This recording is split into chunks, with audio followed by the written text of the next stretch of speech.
രാഹുൽ ഗാന്ധി ഇക്കുറിയും വയനാട്ടിൽ മത്സരിക്കുമോ, അതോ അമ്മയുടെ സീറ്റായ റായ്ബറേലിയിലേക്ക് കളം മാറുമോ? കോൺഗ്രസ് നേതാക്കൾക്ക് ആർക്കും തന്നെ ഇതേക്കുറിച്ച് യാതൊരു എത്തും പിടിയും കിട്ടുന്നില്ല. രാഹുൽ ഗാന്ധി ഇതുവരെ മനസ്സ് തുറന്നിട്ടില്ല. UDFിലെ സീറ്റ് വിഭജന ചർച്ച മുന്നോട്ട് പോകാതിരിക്കുന്നതും രാഹുലിനെ തട്ടിയാണ്. രാഹുൽ വയനാട് മണ്ഡലത്തിൽ നിന്നും മാറിയാൽ ആ സീറ്റ് തങ്ങൾക്ക് വേണമെന്ന ആവശ്യം ലീഗ് ശക്തമാക്കിയിരിക്കുകയാണ്.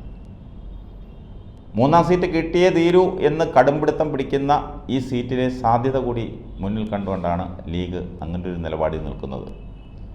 കോൺഗ്രസ് വഴങ്ങാതെ വന്നാൽ രാജ്യസഭാ സീറ്റ് ഉറപ്പിക്കാമെന്നത് ലീഗിൻ്റെ ഒരു തന്ത്രമാണ്.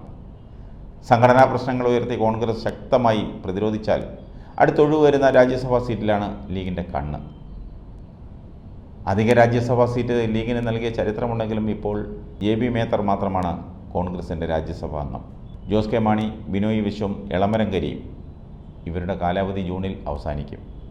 നിയമസഭാ സീറ്റുകൾ കണക്കാക്കിയാൽ ഒരു രാജ്യസഭാ സീറ്റ് UDFിന് ഉണ്ടാകും. അതിലാണ് ലീഗിൻ്റെ കണ്ണുടക്കിയിരിക്കുന്നത്.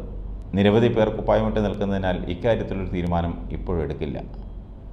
UDFിൽ സീറ്റ് വിഭജനം വൈകുന്നതിൽ കേരള കോൺഗ്രസ് ജോസഫ് വിഭാഗത്തിനും അതൃപ്തിയുണ്ട്. സീറ്റുകൾ നീണ്ടുപോകുന്നതിനാൽ കോട്ടയത്ത് ജോസഫ് ഗ്രൂപ്പിന് ഇതുവരെ സ്ഥാനാർത്ഥിയെ പ്രഖ്യാപിക്കാൻ കഴിഞ്ഞില്ല. എങ്കിലും ഫ്രാൻസിസ് ജോർജ് പ്രവർത്തനം തുടങ്ങിയിട്ടുണ്ട്. മാണി ഗ്രൂപ്പിൻ്റെ തോമസ് ചാഴിക്കാടനാണ് ഇവിടുത്തെ ഇടതുമുന്നണി സ്ഥാനാർത്ഥി. 4 പതിറ്റാണ്ടുകൾക്ക് ശേഷം കേരള കോൺഗ്രസുകളുടെ നേരിട്ടുള്ള മത്സരമാണ് കോട്ടയത്ത് നടക്കുന്നത്. തോമസ് ചാഴിക്കാടനെ സ്ഥാനാർത്ഥിയായി പ്രഖ്യാപിച്ച് ചുവരെഴുത്തും പോസ്റ്റർ പ്രചാരണവും തുടങ്ങിക്കഴിഞ്ഞു.